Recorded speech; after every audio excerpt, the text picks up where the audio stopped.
Ladies and gentlemen, the moment we've all been waiting for. The one, the only, Davey Peppers. Davey, welcome to the show. Thanks.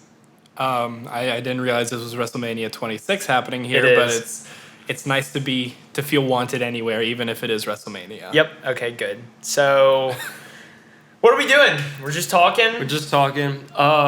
I keep on forgetting we have a camera. Yeah. Because it's like, do I look at the camera? Okay, let's talk. Because I'm so used to us just talking here. Yeah, we look at the camera. No, I think. I mean, not like. Yeah, no, we. Hey, I'm looking at you at home. What's going on? But it's like, hey, if I want to talk to you, I'm gonna look at you. No, yeah, that's eye contact. That's respect. I think even having conversations with each other, we should all stare down the barrel of the lens with no expression. Okay. I think we should just try and make everyone as uncomfortable as possible. I agree. Yes, that is a wonderful point that you made here, Nick. I agree, Davey. Thank you for affirming my point. Always, my friend. Always.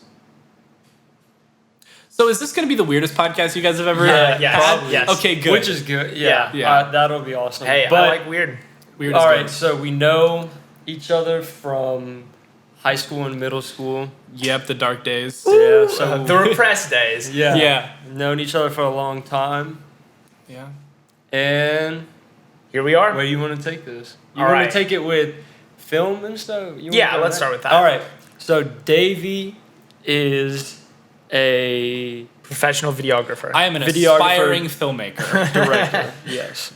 And he's been on it since we were in, as long as I can remember, when I came in 6th grade. Yeah. You were always into film and stuff, and it's just interesting to see, because at the time, not many people were taking something that, most people had hobbies, but didn't take it as serious as you did. Because people's hobbies at that time were playing Call of Duty and learning how to jerk off. Exactly. While that's fun, it's not really like you can't make a career out of jerking off. I mean, you can. Okay. None of us can. That's the difference. No one would pay to see that. That's fair. I'm not signing up for that one. Brian Silva. What? Yeah, I don't even want to get into it. He made some money doing that. Really? Yeah, and so it's kind of a meme. There we go. Side note, we're getting off on a tangent, but back to Davies. There's going to be so much editing done in post-production of this podcast. The final episode's going to be 4 minutes long. Yeah, exactly. I've been into film since long before I met you and long before I met you. I think you know the story. Do you know the story? I was about to try and reel this one out, so there you go. And this is my first memory ever. My first real memory, and I was 3 years old. It was January 2002, and I was holding my dad's hand walking out of the Hollywood 27, one of the theaters in town, and we had just seen Jimmy Neutron Boy Genius the movie, and I went, I want to do that. And either out of passion, love, or more likely just sheer stubbornness and a unwillingness to admit when I'm wrong, I've just kind of stuck with doing that. Yeah. So definitely. It's weird because, like you were saying, no one, specifically when we were younger, but even now, you guys do music stuff. And of course, we all know people that are really passionate about stuff. I have other film friends. I have friends that want to be novelists. And even friends that are passionate about other stuff like environmentalism or stuff. But I don't really know a ton of people who exactly know what they want to do. But even in the past, there were even more people, and they were just like, you want to do this thing, that's cool. I don't know what I'm going to do with my life. And it is both very scary, very affirming, and very lonely in a weird way. Yeah, definitely. Definitely. And I was thinking on the way back from Jackson's, shout out to Jackson's, Reuben Hash, or to you, Reuben Hash. But please sponsor this podcast, Reuben Hash. Oh, please. I'll get steak and frites every day. Don't get desperate now. Maybe. That's not desperate. That's heaven. I'm just kidding. Okay, I'm here on this podcast. I bleed desperation. Yeah. But I was thinking back to 6th grade, and I knew I wanted to do music since I was in second, third grade. Yeah. So for a while, but I feel like I didn't dedicate myself as much as you did at that age. Well, because you wanted to have a personality. Yeah, I And guess so. you wanted to be someone that people could remember as a human being and not Okay. as a single attribute. And that was Yeah. my problem, was I wanted to do film, and I thought for a long time that we all got one thing to define our lives. Mm-hmm. So I made film the thing that defined my life. So Yeah. if you ask people who knew me in high school, even people who knew me like a little bit post high school, if you ask Davey, or if you ask about Davey, they say Davey's the movie guy. Mm-hmm. They don't talk about how I'm a half decent human being. They don't talk about Right. how I smell sometimes. They don't talk about how I have a tendency to be legitimately cruel to people accidentally. They just say, "Oh, he's the movie guy," and that's cool, which is weird. Like I knew you as Slayden. I didn't know you as Yeah. the music guy. But That's interesting. I always had that identity. And it's not an identity that people put on me, it's an identity that I put on myself and said, "Here, this is the compartmentalized version of me. Take it and run with it." And people did, and it was momentarily very satisfying, but in Yeah. the long run it definitely stunted my emotional I could growth. see that for sure. Thanks. I appreciate I mean, it. not like seeing Yeah. it, but like I Yeah. can see where you could have that perspective, and I never thought about that. But what I was thinking along with that is that I was kind of like a silent supporter the whole time. Like I never reached out like, "Hey, Davey, like good job, keep going, congrats." But the whole time, That's why I it like was you. like, yeah, the whole time seeing the build up to where like now like you're doing it for real. Yeah. It's kind of satorsatisfying in a way Thank to you. see someone make that progression. Thank you. Yeah. Yeah, no, I don't know. I like, I don't know. I mean, don't get me wrong. The praise, God, this sounds like such an asshole. I have nothing legitimate to my name. At least in like the high school setting, like the praise of people being like, "Oh, you're gonna do so great." Like that's nice. Mm-hmm. But also like, there's no right way to phrase it. Like it's almost overwhelming. Like, because around the time that you get into high school and you start like actually maturing, you want to kind of break out of whatever self-imposed identity or identity imposed by others, and you can't because everyone is so excited about that identity. Yeah. You feel like you're letting people down if you don't do that. Like if I wanted to go and say write a book, everyone around me, at least at that time, would go, "Well, I mean, it's not a movie, but like I guess that's cool." Or if I suddenly decided that I wanted to be good at playing the guitar and I was gonna make an album, people would say, "Well, that's cool." But you're the movie guy. Yeah, you're the movie guy. We have guitar guys. We Hey. have novelist guys. We have art guys or girls or people. Who knows? Anyone can do anything. Live your life. Be yourself. Love who you are. But it's restricting not only in just different art forms, but also I feel like it kind of affected my academic life in a way where I stopped caring about a lot of things. Like I cared still about English because I could tie that back to film, but Right. I used to say I used to be very smart when I was young. And that was true. I think I'm still vaguely smart, but I was really smart when I was young. I was like stupid smart. And I stopped caring about it because that didn't fit into the identity. I was he's a good kid. He's a really good kid, but he's not a great student. Though? I don't know. I'd be interested to see what my life would have been like if I didn't feel the pressure to keep up the persona of me when I was maturing.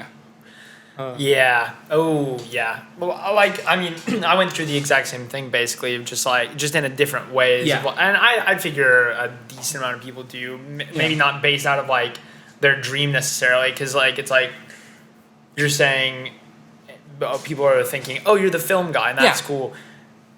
Meanwhile, you were the physical embodiment of Jared Leto's Joker in high school. Exactly. And it's just like, oh, how edgy can I be? Exactly. How, like, out there can I be? But also completely forget of who I am as a person in the first place. And it's like, oh, I got to keep up this crazy persona because that's what people like, but I'm not being myself at all, and I don't have any emotion, and blah, blah, blah. And it's like, whoo. Okay. Yeah. Come on. It's like we reduced ourselves not necessarily to caricatures, but to characters. Like there's a wonderful podcast about screenwriting called Script Notes, and one of the episodes that really stuck out to me, and one of the moments of that episode was the host, John August, saying that a character can never truly be a person because a person is filled with so many contradictions. So you have to boil those contradictions down. You can't have two opposing forces, especially in a screenplay. And I wouldn't say that we necessarily, and I'm sure you're guilty of this as well, at least at some point, because I think a lot of creative people is boiling down the inherent contradictions to make something, to make a character. Like, it's not erasing the humanity. Like, I feel like you still had emotions, you still had ups and downs, it just... Severely restricting it. Or what that makes me think of, at least with writing, is that I'll write a line or two and think about it and think about, okay, how could I reword this and make it better and like revise it, but then also during that thinking process find so many contradictions to what I said that it's like, should I even say that? But it's really that there's so many contradictions within people, but each individual emotion or thought is its own, regardless of like. And so it seems hard sometimes, like, oh, okay, maybe I shouldn't, like, I should scratch that line and say something else, because I could also see where I would disagree with what I'm saying. Yeah. And sometimes you just have to boil it down and put it out there because it is its own thing, and just because the fact that you can see beyond it doesn't negate its importance. Mm-hmm. But the boiling down is when it becomes tricky. Like, for example, because I've been thinking about religion a lot recently. Mm-hmm. I am religious. I believe in God. I am kind of a Christian. I think about religion like an atheist does. Mm-hmm. And I see religion as an atheist would. And that's a weird thing. That's a weird, like, there's no identity for that. There's no... I can kind of relate to that, though. Yeah, I kind of think about it the same way from this perspective of, like, opposing forces, like, what is this? And there has to be something beyond whatever this is, but also seeing religion and thinking of it from, like, someone who wouldn't believe, like, that standpoint. Yeah. I kind of know what you mean by that. Yeah, it's almost like this, like, Facebookification or this online datingification of who we are, because it's like, oh, what's your religious beliefs? What are your interests? What are your likes, dislikes, hobbies? Like, what is your relationship status? Yada, yada, yada. And so few of those things have a clear answer. So we make a clear answer and we say, okay, cool, this is the person that I'm putting out into the world. And then when someone recognizes you in the outside world, they say, oh, aren't you exactly like that? And you go, yeah, totally. That's why every celebrity is depressed. Yeah. Because they're putting on a persona. They're putting on an exaggerated version of themselves. That's why everyone with any modicum of fame is almost always either unhappy or brutally honest.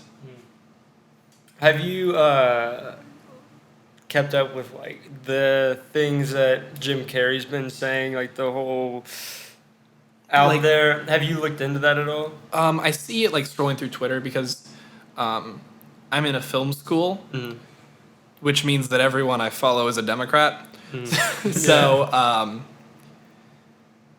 I see, like, the paintings and everything, and I've, like, heard and I've read a few articles kind of about what he's doing, and I don't know, selfishly I want him to stop and go back to what he was doing, making movies like Eternal Sunshine of the Spotless Mind, or I Love You, Philip Morris, like, or even more selfishly, the 8-year-old in me wants him to make a better Dumb and Dumber sequel. Or just a passable Dumb and Dumber sequel. But no, I think there's something really beautiful about being able to transition your focus and transition your art forms. Yeah. I was thinking he went to... I mean, he's had a couple interviews where he's talked about stuff like this, but at some, like, red carpet event, he was talking about, oh, there is no me. What do you mean? No, I didn't get dressed today. Like, yeah, I'm wearing clothes, but I didn't get dressed today. Yeah. And the first time I saw it, it made me laugh, and it was like, what is he even talking? Like, he's tripping. But there's this guy, Prince EA, on YouTube. Okay. Shout out.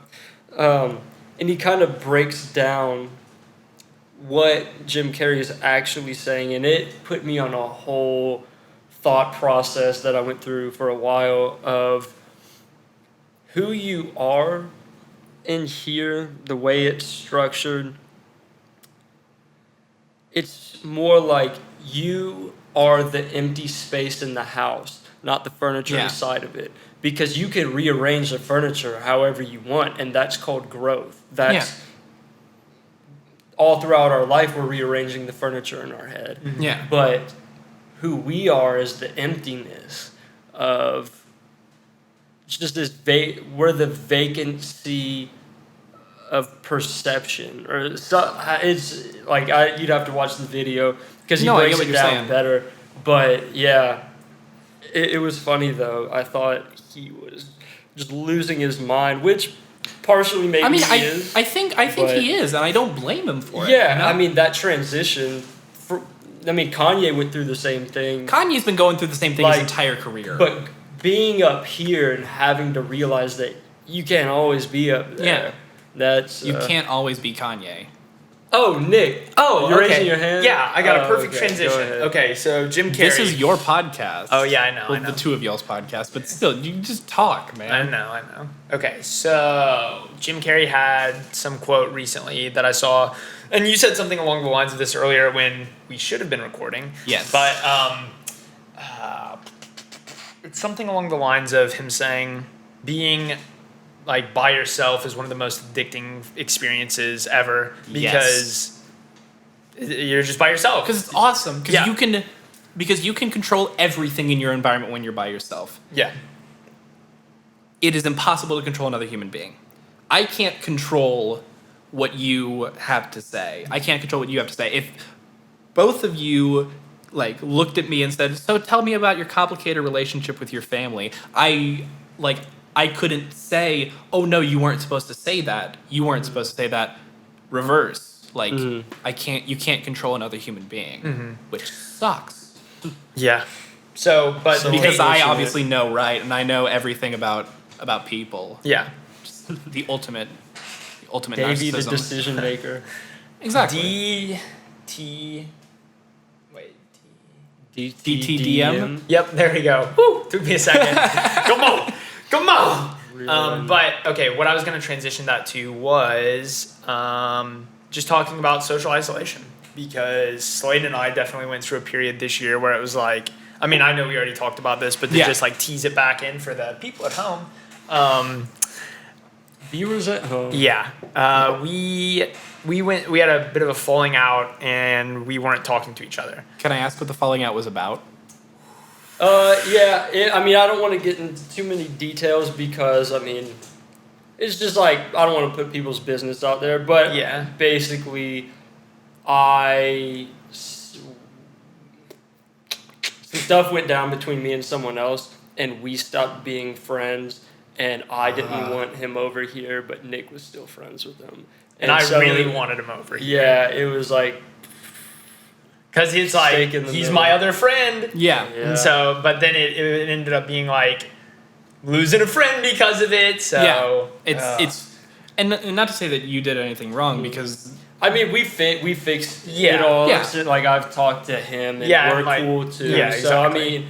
So it's honestly it geeks me to even think about, honestly. It doesn't geek me, but it's no, because it wasn't fun. No, it was. That's probably the worst time period of my life. Yeah. Not my because here this is for the viewers at home.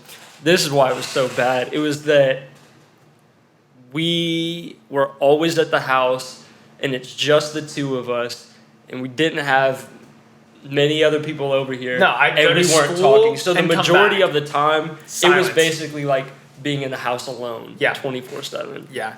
But with someone that is the enemy. Being alone in a hostile environment and not talking to anyone for days sometimes. Oh, that's bizarre. Yeah. I mean, don't get me wrong. I've been there, but that's insane. I had a fun. Literally insane. Yeah, I had a major falling out with someone that I was doing some YouTube work with a little while back. I remember that one. Yeah, and that was one of the most bizarre experiences of my life, is because this person was literally 5 feet away from me at most points, but if I saw him around, I would duck my head and turn around. It was very weird, and that never really got resolved. So I'm glad that you guys got it resolved. I just sent him an email and called him a bunch of nasty things, which is not the right way to do things. What if I had done that to you from my room? Because at least From your room, at that point it'd be like, bro, just come tell me. at that point it's a Let me little know. funny. At least I had the excuse of being 3 hours away. I'm not gonna drive 3 hours away. I'm not gonna drive 3 hours to curse someone out. It's like that Tim and Eric skit we saw earlier where they're sitting in front of the desk. And It's like, well, I gotta kill myself. No, the one slides him the fill in he the goes, L's. Fill in the L's, and they're acting really professional. And it says go to, and he draws 2 lines, and it says hell. And he looks up from reading it, and the other guy goes, "So are we clear?" It's just Tim and Eric dumbness, but whatever. I'm on a tangent now. But in terms of social isolation, pros and cons. Cons, you go crazy. Yeah. Yeah, you lose it. You lose touch with society a little bit. But the natural setting of our life is something similar to insanity, and society sucks. Dude. These are the things I tell myself when I'm trying to justify my own social isolation. So I'm fighting both sides. Yeah, no, definitely, because there are pros to it. Yeah. Getting a lot of work done creatively. Yeah. Yes. The last 2 years, it's just I'm staying. We definitely screw around plenty, but it's I'm working as much as possible on music because it's what I want to do. Yeah. To the point of severely hurting other aspects of my life to pursue what I think that I want to do. But you get a lot of stuff done, and the progress that I've made in the last 2 years blows my mind. So it's okay, I can see the benefits of all this happening, but also it's like we were talking about earlier, my whole life I've been pretty social and really good at talking to people and stuff. Any person, I kind of prided myself with the ability to just genuinely be able to just have a conversation. with You were the teacher charmer. Yeah, exactly. You really were and it infuriated me for so many years. I was like, how does he do it? How does everyone? They know he's the worst, right? And they did, but they still loved you. You were. It doesn't make sense to me. You literally were a fucking snake charmer. You just started playing the little 4th grade recorder, and our 7th grade science teacher would just slither up and be like, "Yes, Nick, what do you need from me?" What a good class. Oh, that was the nice way of saying it is teacher's pet, but that isn't. That's not true. But it isn't exactly. Because they both loved you and hated you. Because I act the fool. You in those acted classes. Yes, all the time in every single class, but they still loved you, and they never really punished you. I don't know how. Honestly, It's almost this is a terrible way to look at it. It's almost like they were in an abusive relationship with you. Hey, shout out to high school and everyone I know. You're all in an abusive relationship with me. But it's weird because these were 30-year-olds plus adults. And you were a child. You were a child who literally once tried to see how many times you could. I did. You can edit that out if you need to. Oh yeah, we'll make a game time decision on that one. That's Middle amazing. school.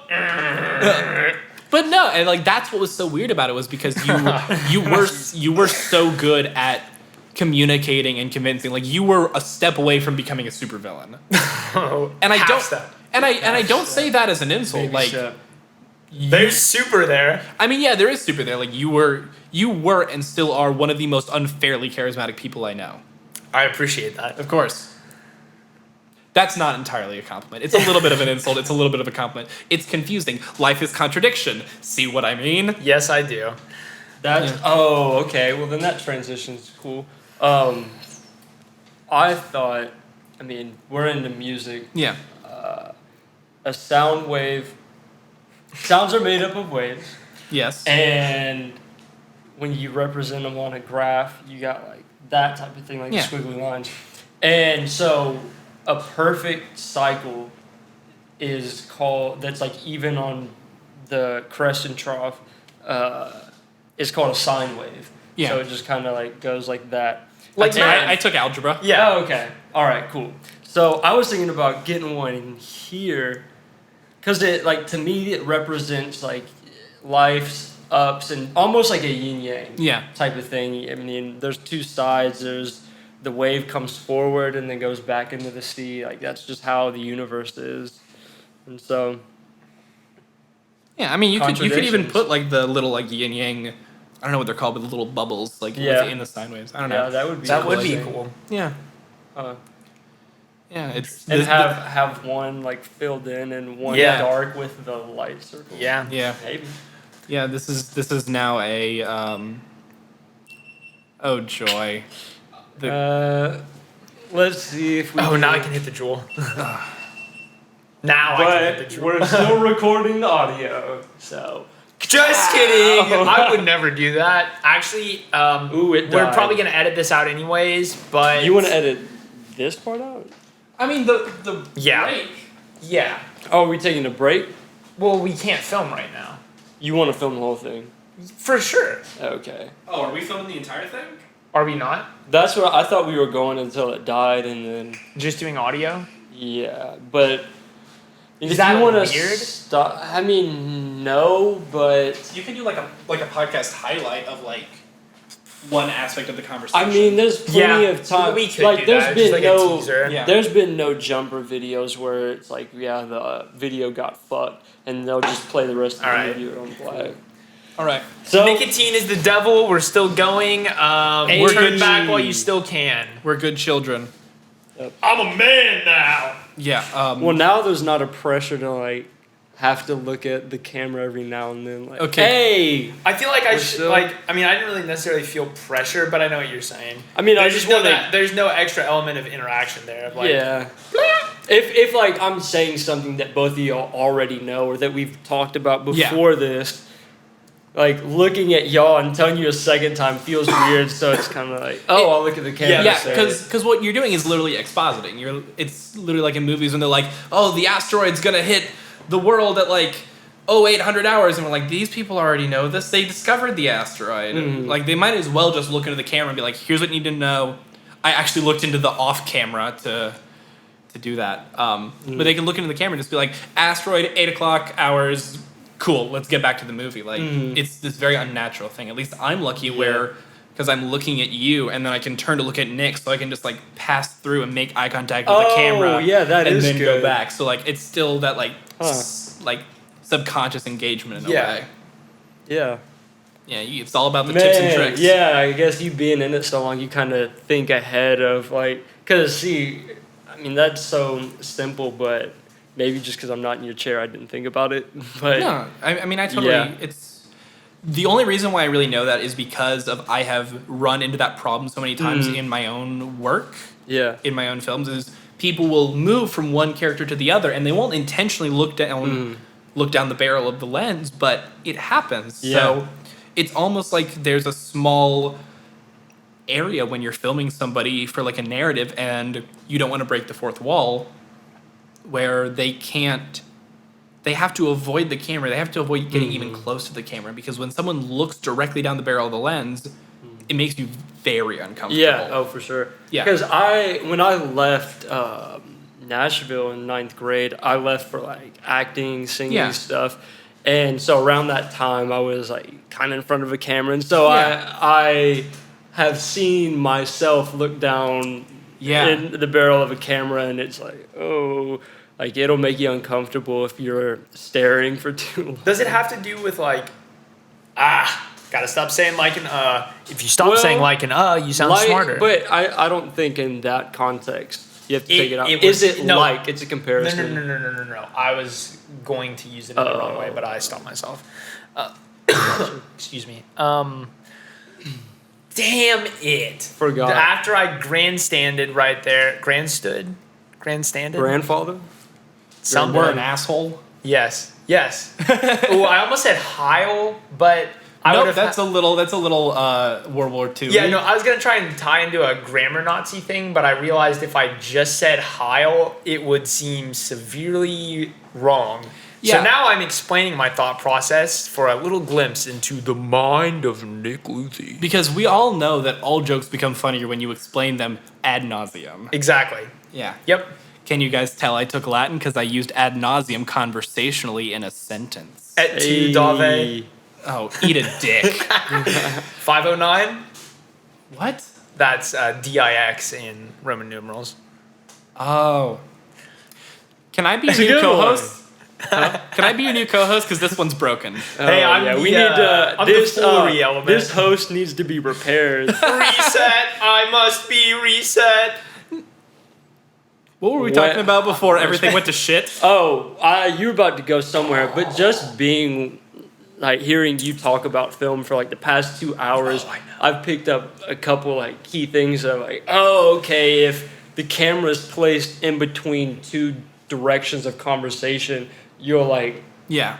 just I don't know, and that's kind of similar to audio, where someone might ask us, oh, why are you doing this? And Yeah. it's like, oh, okay, well, for this purpose. And to them, it's like, oh, I would have never thought about that. And it was like, oh, well, I've run into this problem a couple times. Yeah, because so. it's instinctual. Like, you can read as much about movies, you can read as much about music, you can read as much about writing novels as you want, but you can never truly learn the little specific details. Like, no one's going to take up a chapter of a book about filmmaking, wasting your time with don't put the camera in between two lines of sight that cross over unless you're going to edit out the moment where they inevitably look down the camera. Because that's a huge waste of your time to write that, and it's a huge waste of your time to read it. You can only know it by trial and error and by instinct.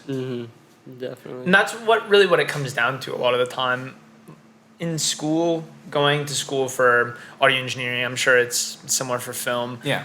A lot of times I just become frustrated because a lot of the people in the programs were, in certain classes that I had, the most vocal people, and this is good for them, were the people that had much lower understandings of what we were talking about, to the point where I felt like I was getting little out of it, or I was so disinterested in class that I just couldn't pay attention, because having like to I don't know, teach a lot of that to myself on my own, or just learning that kind of thing, a lot of the like lower end stuff is just kind of like, all right, like I don't know where I'm really going with this, but do you ever have that in film class where it's like I could be getting so much more out of this class if there was some, like, you had to test into the major or something like that. Literally every single day. And it's like what we were talking about earlier, the, like, how your life is changed when you have, like, a preconceived identity. When your preconceived identity is the thing that you end up majoring in college, it's great, but it also sucks, because the first 2 years, roughly, unless you take specialty classes, it's retreading information. And the first 2 years of college are mostly gen eds. It's already retreading information. Like, we came to this place because we wanted to learn, because we wanted to get pushed.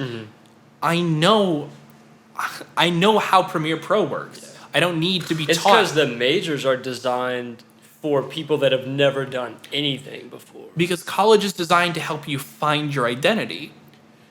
Ooh. Oh, you just got a headshot on me with that one. Because that means that for us, the reason why college just seems not as beneficial to us as some other people is because we already know our identity. That's why, or at least I think I know what it is right now. You know the path. You know the identity of the path that you're on. It's like replaying the tutorial level of a video game every day. Ooh. Yeah, for 2 at 8 years. a.m. Exactly.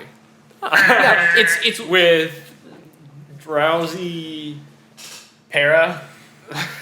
Do you know who Joe Para is? no. Okay. Well, I'll show you later. But But no, that's literally what it's like sometimes. It's waking up at the ass crack of dawn, or what feels like the ass crack of dawn, and just being miserable because you're awake at 8 a.m. and you're still hungover, and you walk to class in a gross building and the air is muggy and you hate everyone, only to have people go basically, so you press the A button to jump, you press the B button to do a block, and you press the right trigger to fire. And then you have people and they're like, no, it's you press B to jump. You press right B bumper. to jump. Right bumper. Exactly, and it's like, that's fantastic that you've played a different video game, but that's not how the rules work here. Yeah. I know, I've been playing this tutorial for 2 goddamn years. Oh, and then the class day is over, and then it's repeat in the morning. Exactly, because and I have a saying about people in film school, and this is very mean. A thing your listeners should know about me is I am subtly an elitist prick. They already know that about me, so Cool. Yeah. But I would say about certain people, especially in like lower level film classes, is they're people who saw Jurassic World and said, "Yeah, I could do that." But honestly, and I'm sure you guys get this in like audio engineering stuff. There's a reason why people look at our majors like they're meaningless, because there's so many people who say, "Well, I want an easy A. I'll take a film class. Like, I'll take a class where we go and watch movies all day."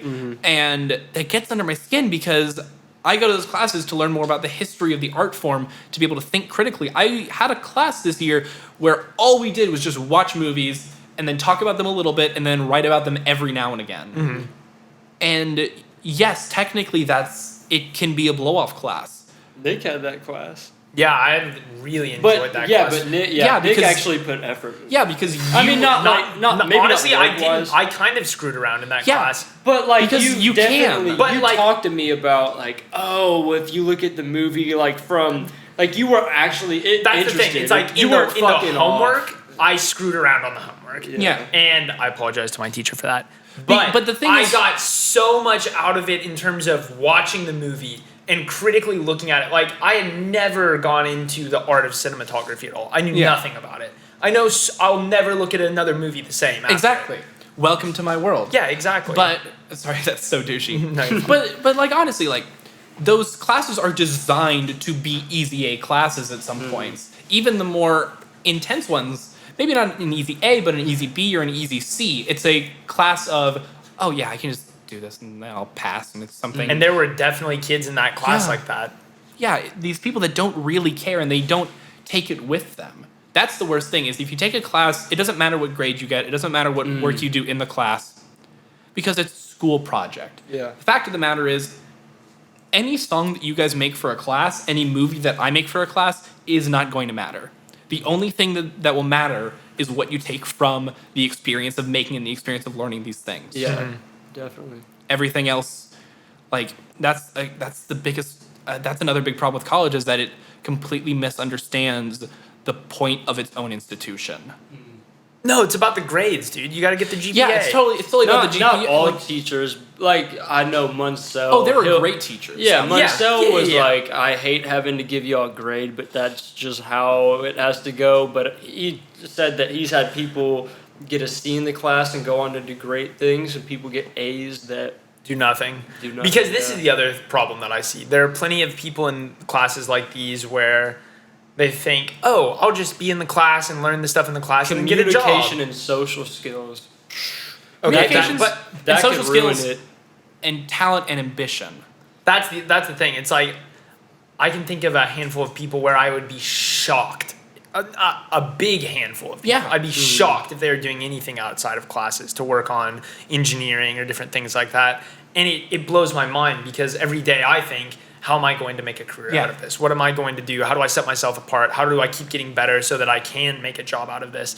And then you see people in classes and like, or hearing a senior say, well, I've never used compression before. How does this work? And it's like, You need to restart. You're getting the wrong major, bro. You need to go back to freshman You've screwed yourself, because if you're putting all your eggs in this basket and you don't know what I would consider to be level 1, I'm sorry for you. Yeah, it's putting your eggs in a basket that you forgot to knit the bottom of. Oh, yeah. You just have the handle. Yeah, you have the handle and you have the little outside, and you're like, I'm putting the eggs in the basket, and you're not even noticing them fall to the ground. And then you go at the end of the day, you're like, here are my eggs, and they go, What no, eggs? Those aren't eggs. Like, we can sell the basket for scraps. That's nothing. And that's Terrifying. it's terrifying and it's confusing.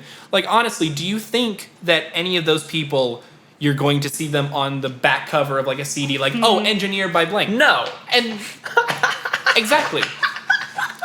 And that's not necessarily even a bad thing. That's not. There's so many people Yeah. that come to mind. It's like, but with the social skills, especially in audio engineering, if it's music, you're trying to harvest an emotion out of someone, and if you don't have the right social skills and you're pissing the artist off, you're not gonna get a good take.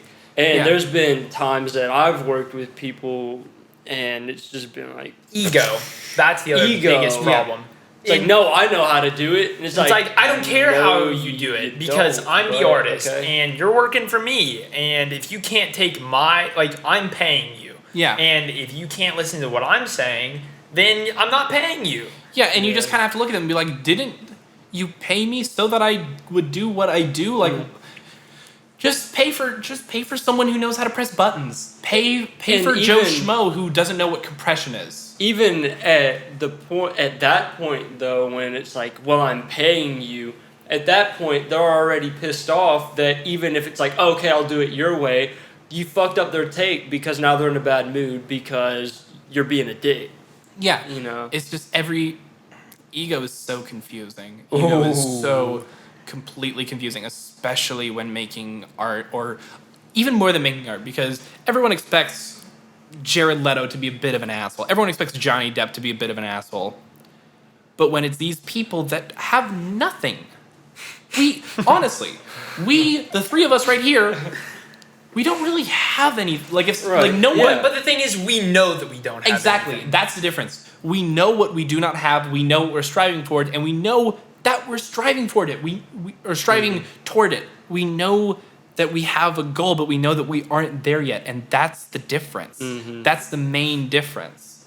And it's so weird because it's not just like you're playing sports and, oh, I'm better than you. Oh, like, I did this accounting report. I don't know how accounting works. It's like, oh, I did this. Oh, not fun. I'll tell you what. I took a class. It's like, oh, I did this accounting report faster than you, or I did it better than you, or I came into work more often, so therefore I get the promotion. It's all subjective. I've described film, and I think music is a similar way, as selling empathy in cans to people. You're trying to bottle up an impossible thing and say, here. And I think for you guys, and definitely for me, because we don't like the more traditional styles of things, it's like, here, buy my thing and feel unhappy. Or confused. Or scared. Right. Because this is how I feel. Yeah. And I want you to experience my feelings. Yeah. Because it's so beautifully narcissistic. But the problem when ego gets in the way is they're saying that the way that they communicate their feelings, or even worse, their feelings are more important than yours, or you're saying that your feelings are more important than them. Yeah. Both have happened with all three of us and with everyone who makes any kind of art or wants to make any kind of art. It's a pissing contest of emotional validation. All right. Ooh, that's a snipe. Because I was going to say, I think it boils down to fear. I think the people that have egos, like, oh no, let me do it because I know the way to do it, they still think they're in control of something. They're afraid of being looked at as the person that doesn't know how to do it. Yeah. And because they're so early on, it's like the more you learn, the more you realize how little you know. Yeah. And when you're so early on and don't realize there's a lot you don't know, it's like, oh, I got to maintain this persona of, I know what I'm doing. I know what's going on. It's the same thing we were talking about at the beginning. Once you establish the persona, you're afraid of losing it. Because that's pride. Yeah, it's pride and it's comfort, because it's comfortable to be the kind of person that people expect you to be, because then you feel like you're doing a good thing. Yep. Sorry, I cut you off. No, that was perfect transition. Yeah. Oh, there was something I was thinking about a second ago. What was it? Okay, so in terms of making art, when I first started making music, I would kind of tell myself, oh, I'm just making really weird stuff. And Yeah. I wasn't lying to myself. No, it was very strange. But also, like, it was just bad. And so part of me, like, I knew it wasn't perfect by any means, but Right. I thought it was better than it actually was. And Yeah. I thought that I was just being experimental and, like different. But what I started to realize was I don't know what I'm doing. I don't know how to arrange a song at all. Yeah. I'm bullshitting all of these different parts. They sound horrible. I'm not changing stuff up. And no one else besides me could probably ever listen to this. Yeah. And I mean, maybe, but like. They would listen to it if they were your friend and you said, hey, Davey, listen to this music. Exactly. And then they would do that. Yes, exactly. So, like, what's the line for you of. Nah, this is a bit of a stretch from what I just explained, but what's the line for you of. Am I making this for me? And could anyone else appreciate this and like this? That's a great question because I'm in the process of trying to write a novel, and that's a much different feel. That's a much different line than with film because with film, even if you're doing it very guerrilla, very like independent, you still need actors. You still need a camera person. You still need people to run the lights and run the sound. So the smallest a set can be and be functional is like 6 people. Yeah. That is still 6 very different people all in the same space, all trying to put together something. So that's what I like about film is that I've never made a film that is my vision. Mm-hmm. I never want to make a film that is my vision because if I make a film that's my vision, then I am an asshole. My films have been the visions of myself and everyone who worked on it. Mm-hmm. And I think that's where it changes is because if you're making something for yourself, only for yourself, no one will work on it. And that's kind of the safeguard of film because of how expensive it is. Mm. But with other forms of art, it gets so easy to have that thing where it's, oh, I'm making this for me. That's why YouTube videos suck. Because they don't cost millions of dollars like films do. That's why a lot of music sucks because they don't cost millions. That's what I was gonna say for us. That's why why most books suck. I kind of envy that a little bit with like the whole film path. I mean, it has its own disadvantages. Yeah, I don't know. Like it being hard. All right, here's a quote. I forgot where I heard it. The moat around the difficult part of becoming good at something. Yeah. So the more difficult something is, it's like a moat around your castle. Yeah. Because the harder it is to do, the less people are going to be able to get across into your castle. And with music, anybody could start making music with minimal equipment. With a laptop. Yeah, and so the competition I understand that film is definitely ridiculously hard, but standing out among other people is difficult when the ocean is so much wider. There's so many more fish in the sea. Absolutely. Well, and like it's very similar with film, especially recently because like you can make a movie on your iPhone. It's been done. Steven Soderbergh released a movie in theaters that was filmed on an iPhone. It was called Unsane. It was pretty good. Like that happened. That came to thousands of theaters. Yeah. And that's crazy. It's accessible now, just like how music is. And that's the thing is it's great to climb through the moat knowing that you're going to try and reach the castle. But it's so hard because everyone around you is doing it too. Mm-hmm. And it's not just the people that we are like, oh, we're better than them because we started earlier and that makes us great and perfect. Like, it's not even that level of being an asshole. It's the people that are as good as you and the people who are better. Mm-hmm. And you see them walking in front of you up towards the moat and you say, I don't think I can do this. And I don't know if they can do this. And if they can't do this, I sure as hell can't. Yeah. I don't know, it's very, because of how many scoffs you get when you say, oh, like, oh, what are you in college studying, oh, I'm studying film, or oh, I'm studying music engineering, or oh, I'm studying art history or English or any of those majors. Oh, you'll never do anything with that. Exactly. Have fun teaching. And it's it just gets so hard because with stuff like quote unquote legitimate major, stuff like STEM, you have everyone in your life going, oh, we're so proud of our son or daughter who's going to be a doctor one day. Oh, did you hear about my son Charlie? My son Charlie's going to be a dentist. You have that thing pushing you. You don't have that thing when you're wanting to make art. And it's very strange. Also, I think there's a definite part of it where we use art to deal with the ways that our parents fucked up. I don't know if this has ever happened to you guys, but I have definitely shown stuff to my parents that is very anti-parent as like a piece of art, and it's a very weird response. Sorry, I kind of took this in a whole new direction. No, that's what we want, though. Yeah, I mean, I haven't made any songs like lyrically that have been anti-parent just because actually I haven't been really putting down vocals until like this past year. Yeah, same. Because just getting good enough to engineer and produce so that I can make my own, like I can have my own voice on something and be in control of it.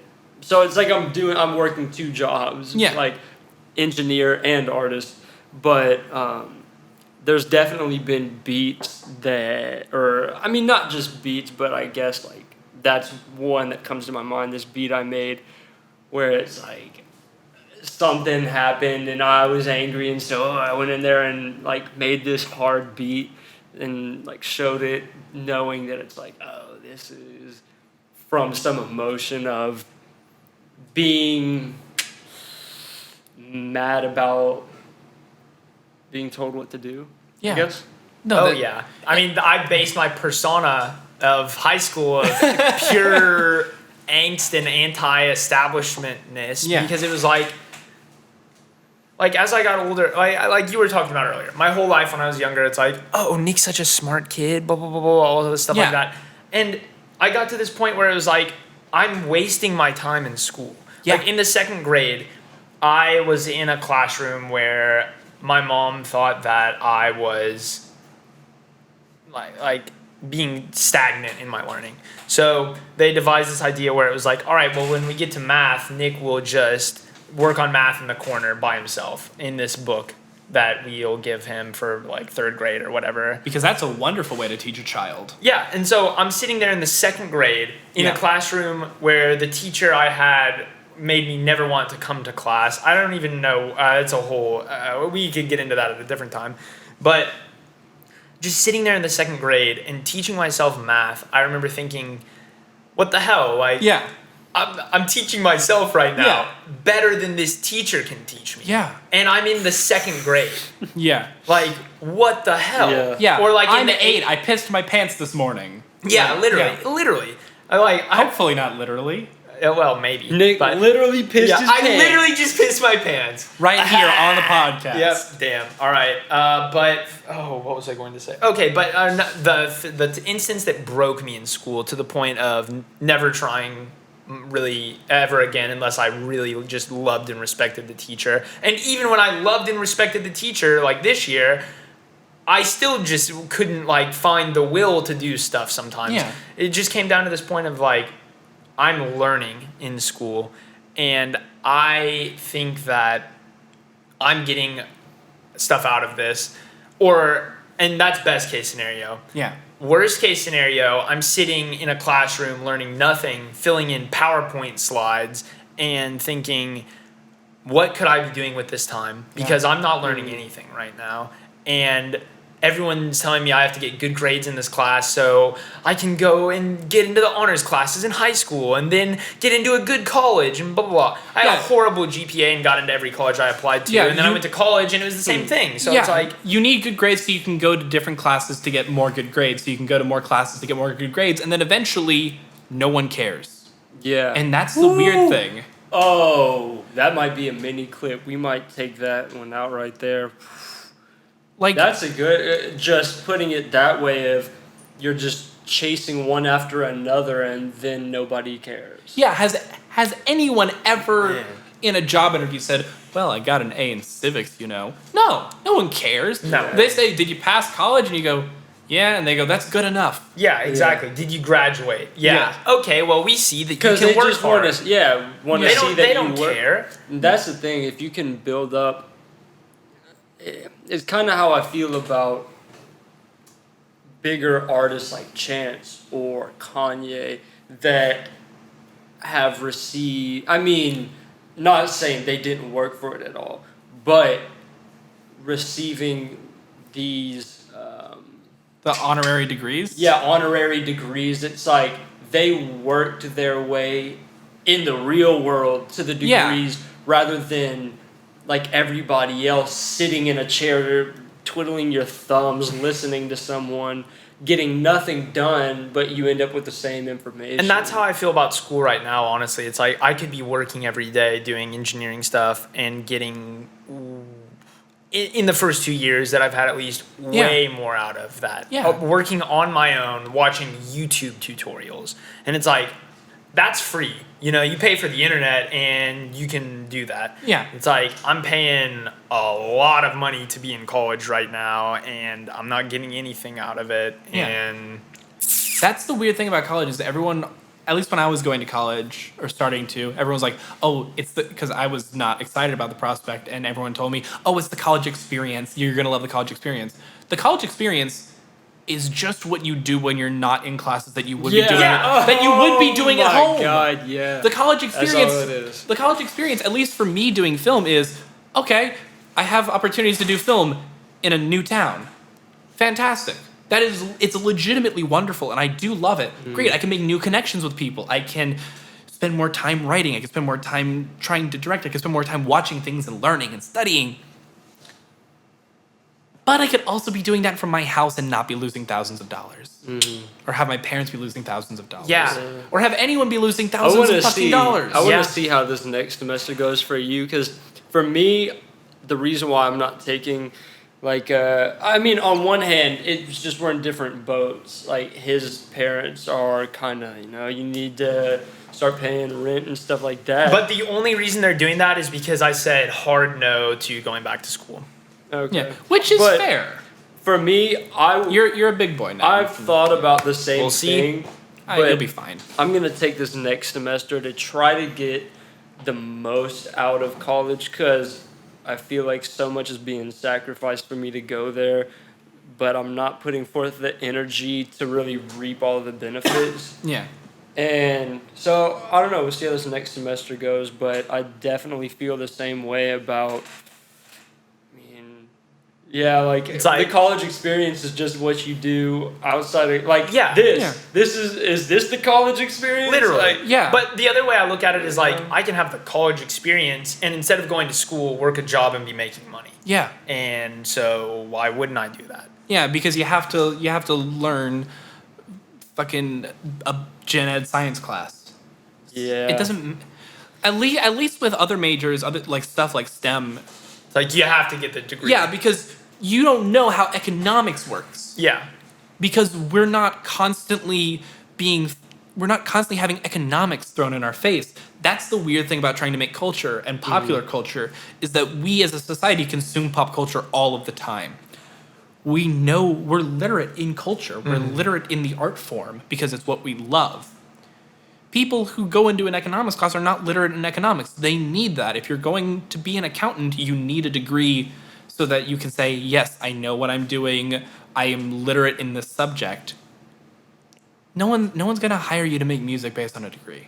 No. They're going to look at your previous work and say, do I like this person? Is this person good? Yeah. Cool. No one is ever going to hire me to direct a movie the resume because of my fucking degree. Experience is what's really important, but it's that we go to college kind of letting college substitute for that resume. Yeah. But afterwards, if I was an audio engineer and I was like, yeah, I went through the program and got my certificate.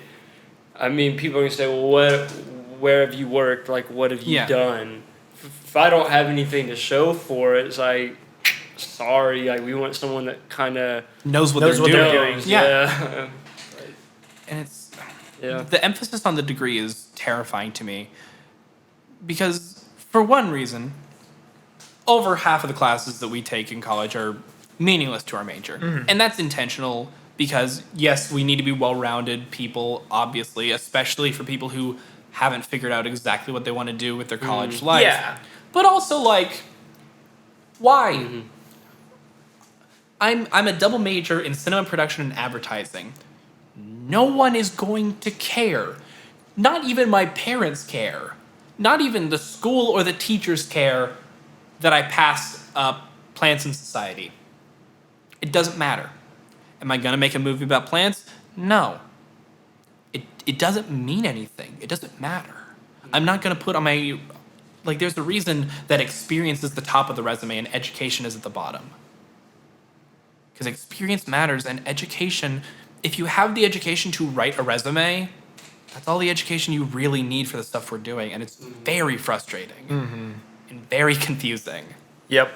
But also a little inspiring, kind of, because it just makes me think if I keep working this hard and, well, I don't know. I mean, it just makes you think,